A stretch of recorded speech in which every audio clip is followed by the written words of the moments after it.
네, 오늘 하나님께서 우리에게 주시는 말씀 같이 나눕니다. 호세아서 1장 1절에서 11절까지 말씀입니다. 호세아 1장 1절에서 11절까지를 우리 함께 교독하도록 하시겠습니다.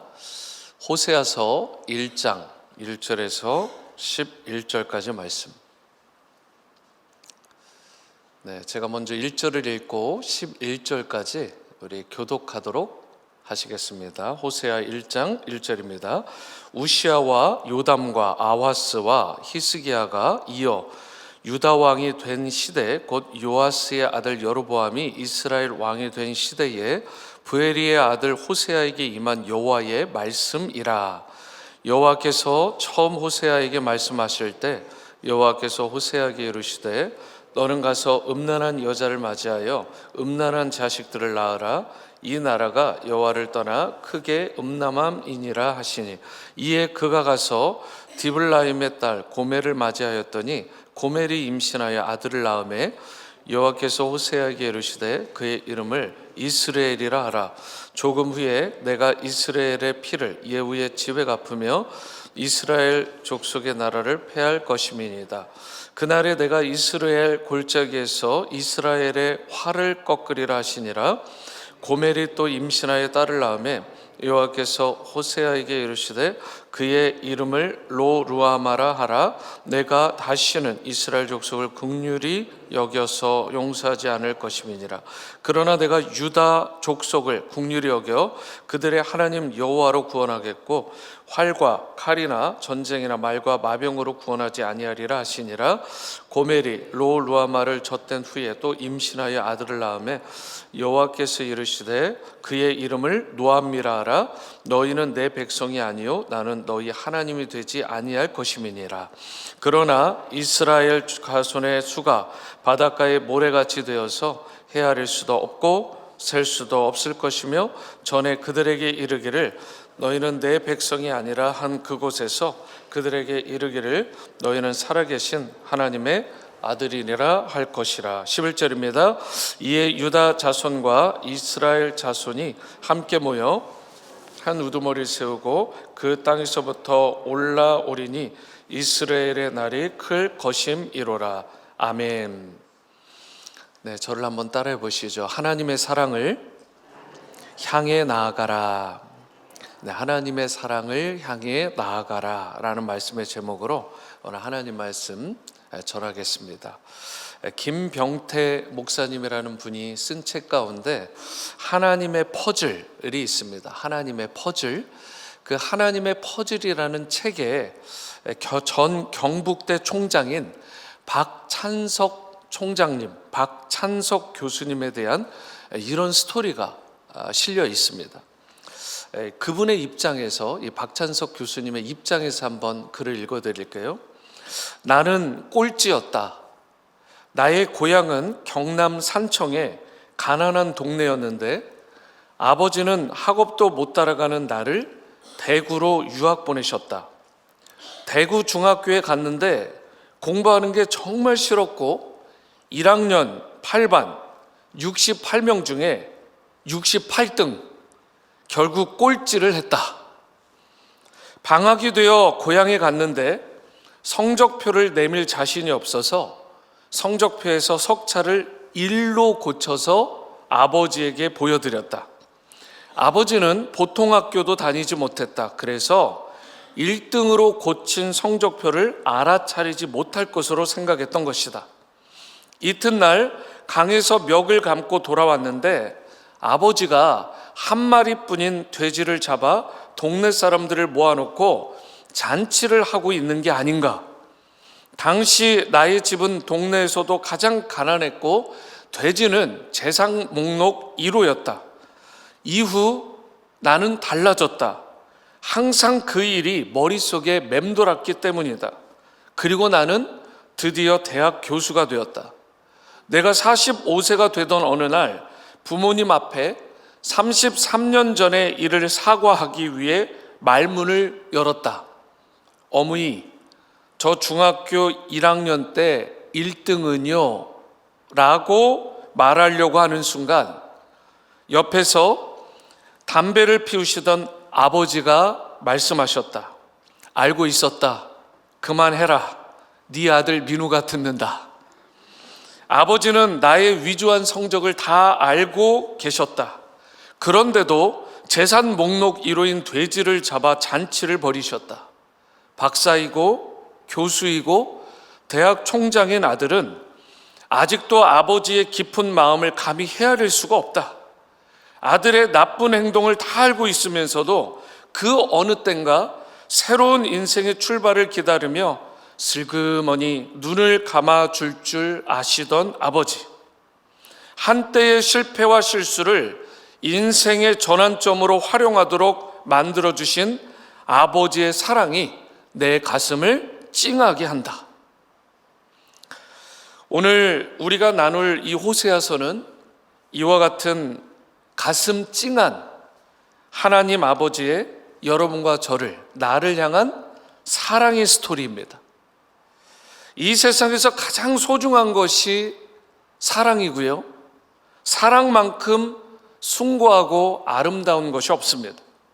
그런데 어쩌면 가장 힘든 것이 인간의 사랑입니다.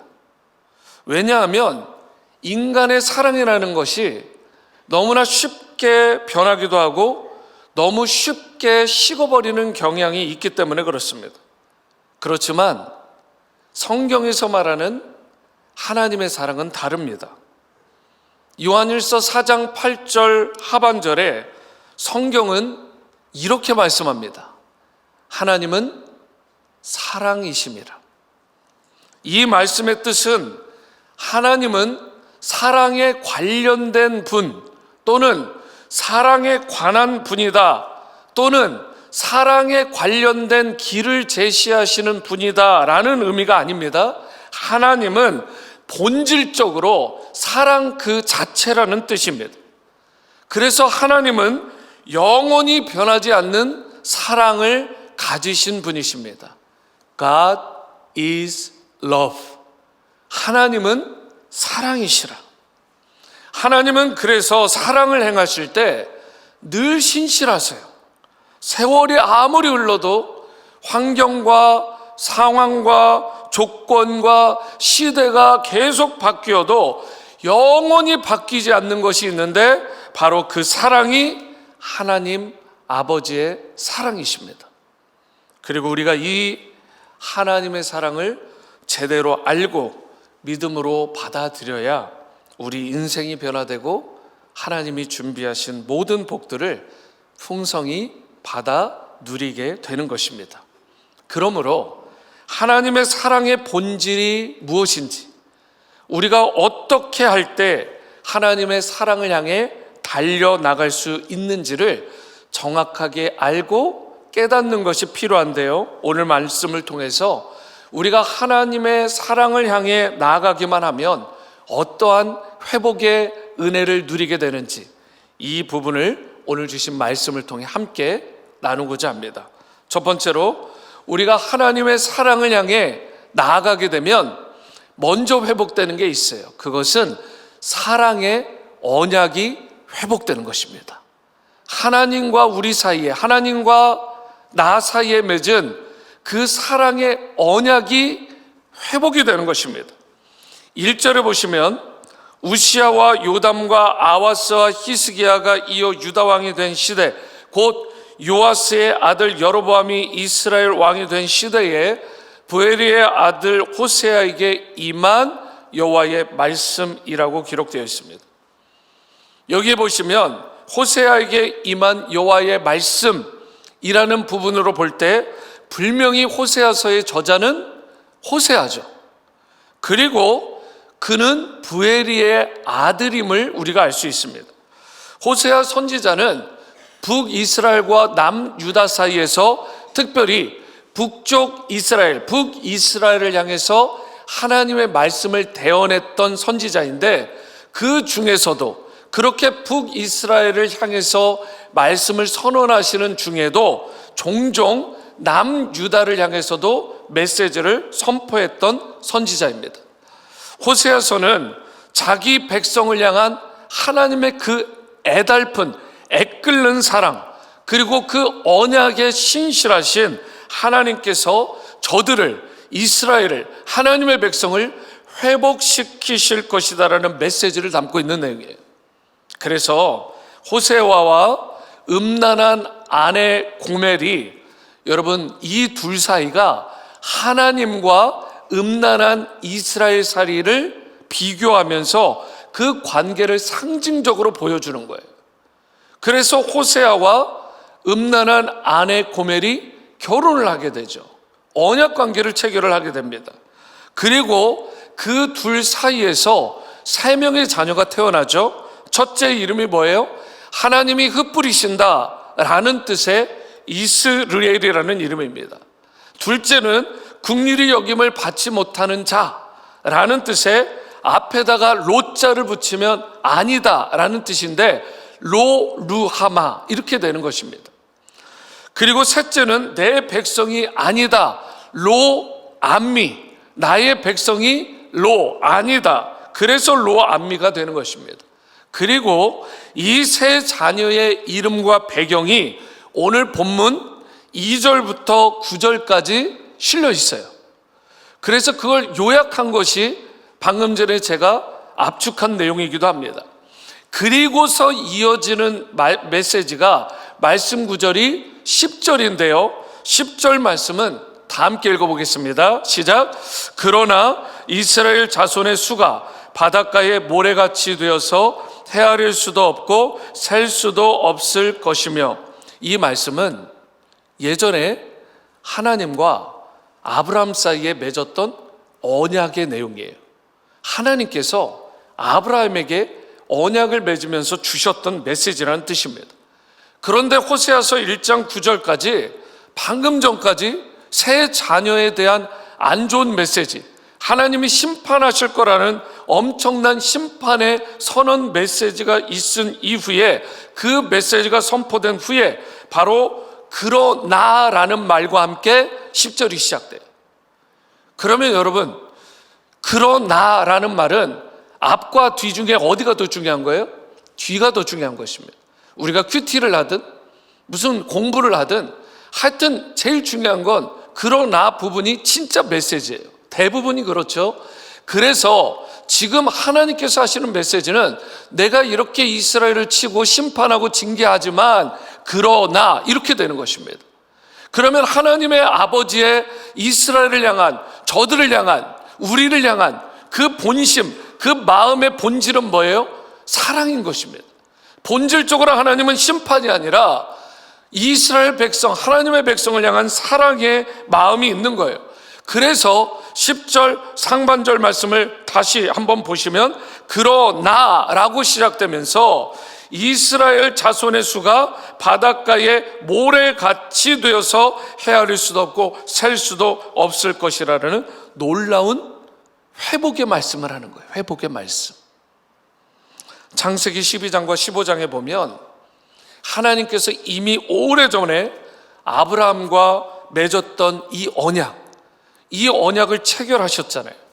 그런데 불행하게도 어떻게 해요? 이스라엘 백성이 먼저 이 언약을 깨트려 버립니다. 파기를 한 거예요. 하나님 대신에 우상을 섬깁니다. 하나님 대신에 바알에게 절을 하고 경배를 했어요. 철저하게 사랑의 언약을 그들이 깨트려 버린 것입니다.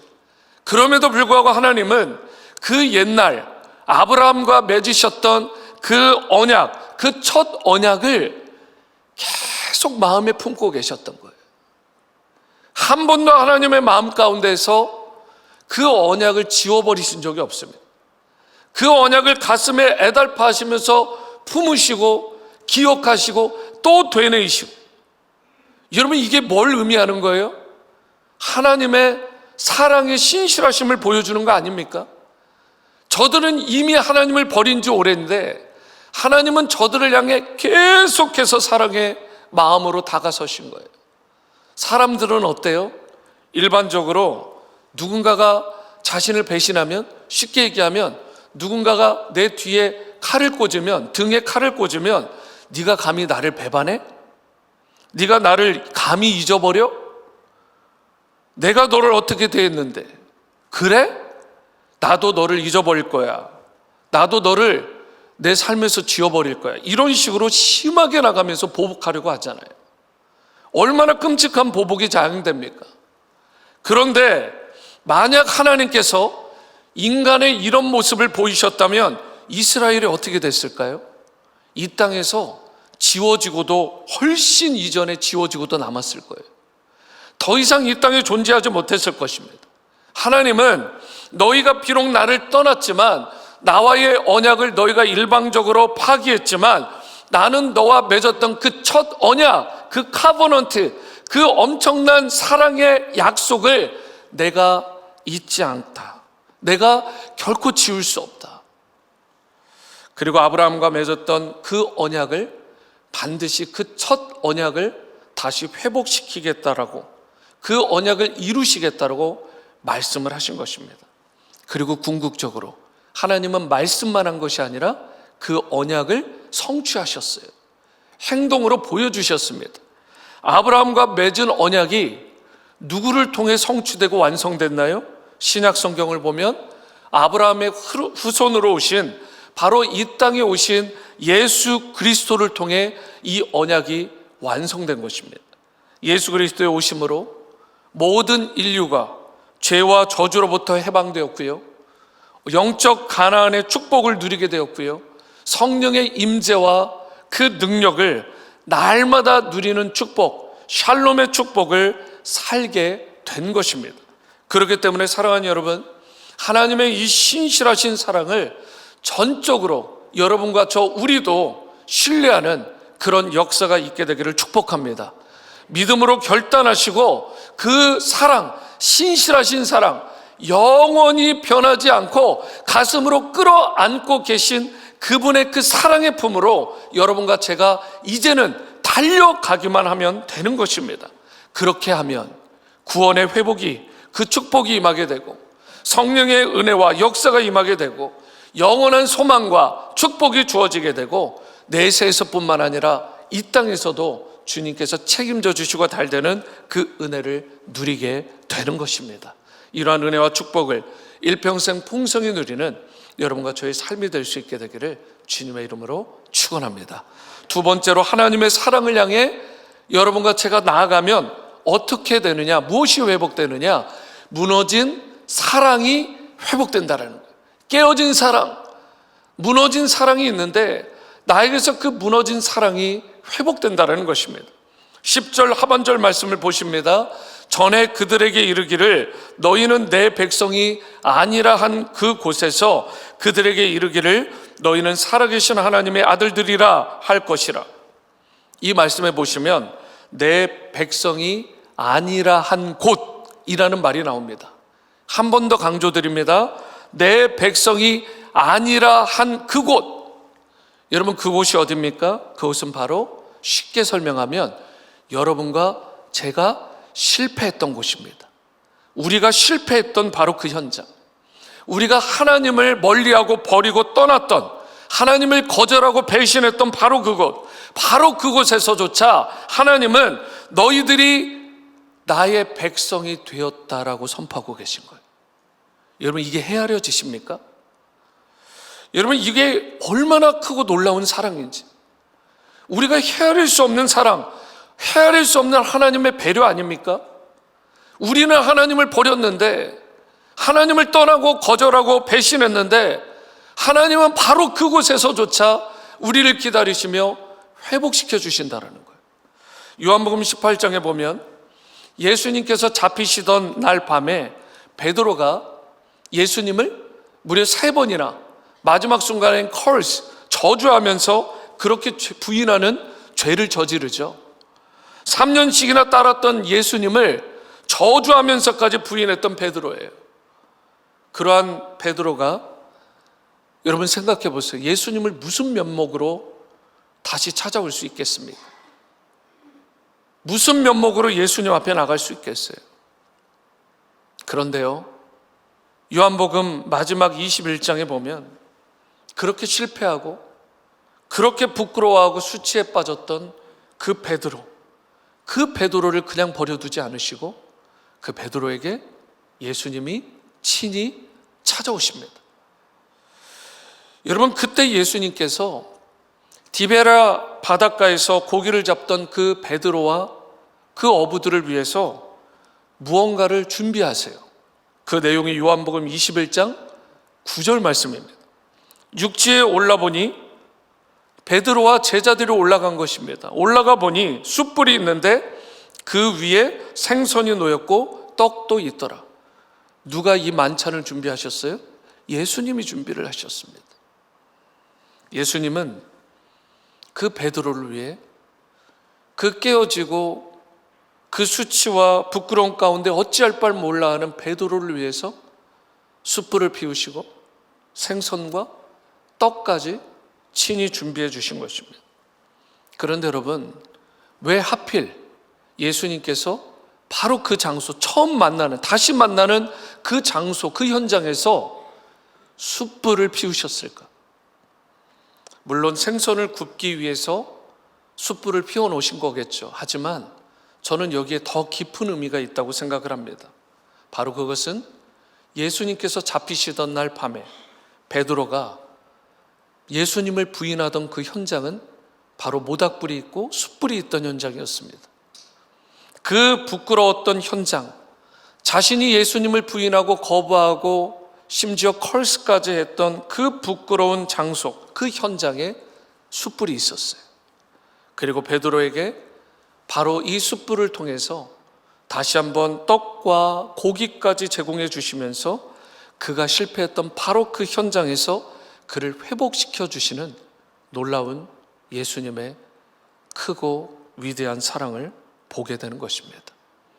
숯불을 피워놓으시고 그것만 보면 트라우마가 있는 이 베드로가 오히려 회복되고 그것이 예수님의 크신 사랑을 느끼는 현장이 되게 되고 그것으로 따뜻함과 그것으로 위로와 그것으로 주님께서 안아주시는 그 사랑을 느끼고 베드로가 온전히 회복되게 된 것입니다. 하나님은 오늘날에도 여러분과 저를 맞이해 주시고 안아주시고 회복시켜 주십니다. 특별히 내가 주님을 못 박았던 곳, 내가 주님을 거절하고 침뱉고 채찍질하고 부인했던 곳, 바로 그것이 십자가의 현장인데 예수님은 바로 그곳에서 여러분과 저를 만나 주셨고 안아 주셨고 회복시켜 주신 것입니다. 그 갈보리 십자가가 여러분과 저를 구원한 놀라운 회복의 장소가 된 것입니다. 그렇기 때문에 여러분과 제가 더 이상 부끄러워하거나 두려워할 필요나 주저할 필요가 없는 것입니다. 내가 과거에 비록 실수하고 실패했을지라도 바로 그곳에 나는 주님께 감히 못 나가는 그 장소에 그 현장에서도 예수님은 친히 나에게 먼저 다가와 주시고 손 내밀어 주시고 치유하시고 회복시켜 주시기 때문에, 그리고 이 회복의 약속이 오늘 본문 호세아 1장 11절에 이렇게 나와 있습니다. 이에 유다 자손과 이스라엘 자손이 함께 모여 한 우두머리를 세우고 그 땅에서부터 올라오리니 이스라엘의 날이 클 것임이니라. 여기를 보시면 유다와 이스라엘이 함께 모입니다.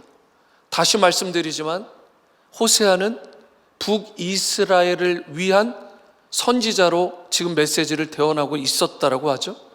그러면 원래 이스라엘이 어떤 상태예요? 지금 깨어지고 나누어진 상태입니다. 두 나라가 완전히 갈라진 상태. 그런데 오늘 본문을 보니까 유다와 그 이스라엘이 함께 모여서 한 우두머리를 세운다라는 말씀이 나옵니다. 이 의미는 메시아 예수 그리스도를 세우게 된다라는 뜻이고, 예수 그리스도는 남과 북, 동과 서 분열된 조국으로 보면 보수와 진보, 황인과 흑인과 백인 모든 인종 언어를 초월해서 그들을 하나로 만들어 주신다는 의미입니다. 분열된 조국 대한민국이 하나 될 수 있는 것은 오직 예수 그리스도의 사랑 안에서만 가능한 것입니다. 그리고 장차 예수 그리스도께서 왕 중에 왕으로 오실 때에는 이와 같이 하나됨이 이루어질 뿐만 아니라 모든 악한 대적들을 진멸해 주시는 것입니다. 또한 하나님의 거룩하고 영광스러운 나라, 하나님의 나라가 바로 이 땅에도 세워지고 회복되게 되는 것입니다. 그래서 11절 하반절은 이렇게 기록되어 있어요. 이스라엘의 날이 클 것이미로다. 제가 잘못 읽은 게 아닙니다. 이스라엘의 날이 클 것이가 아니라 이스르엘입니다. 여러분, 이게 무엇을 의미하냐? 이것은 이스라엘 평원을 말하는 거예요. 이스라엘 평원이 있는데 거기에 있는 유명한 장소가 무기또입니다. 그런데 이 무기또가 요한계시록에 와서 보게 되면 바로 그곳이 아마겟돈입니다. 아마겟돈, 이 무기또, 이곳은 요한계시록 16장에 나와 있는 대표적인 장소인데 아마겟돈이 하무기또가 되고 하무기또는 즉 무기또의 언덕이 되는 것입니다. 마지막 전쟁터를 말하게 되는 것이고요. 이곳에서 예수 그리스도는 아주 영광스럽고 찬란한 모습으로 이스라엘 평원에 모인 모든 악한 대적들과 권세들을, 악한 것들을 다 멸하여 주신다라는 말씀이에요. 이와 같이 하나님의 사랑을 향해 나아가면 여러분과 저의 무너진 사랑도 회복될 뿐만 아니라 바로 주님께서 베풀어 주시는 영광스러운 승리에 여러분과 제가 참여할 수 있게 되는 것입니다. 하나님은 오늘 여러분과 제가 그분의 사랑으로 들어오기를 간절히 바라고 원하고 계십니다. 그 사랑 안에 들어와서 아브라함에게 맺으셨던, 아브라함에게 베풀어 주셨던 그 언약을 회복시켜 주시고 여러분과 제가 그것을 누리기를 원하고 계십니다. 찬양 중에 그 사랑이라는 아주 귀한 찬양이 있는데요, 가사 중에 이런 내용이 있습니다. 그 사랑, 날 위해 죽으신, 날 위해 다시 사신 예수 그리스도, 다시 오실 그 사랑, 죽음도 생명도 천사도 하늘의 어떤 권세도 끊을 수 없는 영원한 그 사랑 예수, 그 사랑이 오늘도 여러분과 저를 붙들고 계신 줄로 믿습니다. 바로 그 사랑이 여러분과 저의 자녀, 우리 손주들에게도 필요한 줄로 믿습니다. 그 사랑이 여러분과 저를 먼저 사랑해 주셨고 그 사랑은 영원히 신실한 사랑이시고 결코 변하거나 깨어지거나 바뀌는 법이 없으십니다. 그 사랑이 여러분과 저, 나를 살게 하는 것이고 바로 그 사랑이 절망 가운데서 나를 다시 일어서게 하는 것입니다. 그러므로 그 사랑, 하나님의 그 크신 사랑을 향해 달려나가는 여러분과 제가 될 수 있게 되기를 바라고, 그리하여 남은 생에 기쁨으로 이 땅 가운데서 승리를 경험하며 누리며 살아가는 여러분과 저의 삶이 될 수 있게 되기를 주님의 이름으로 축원합니다.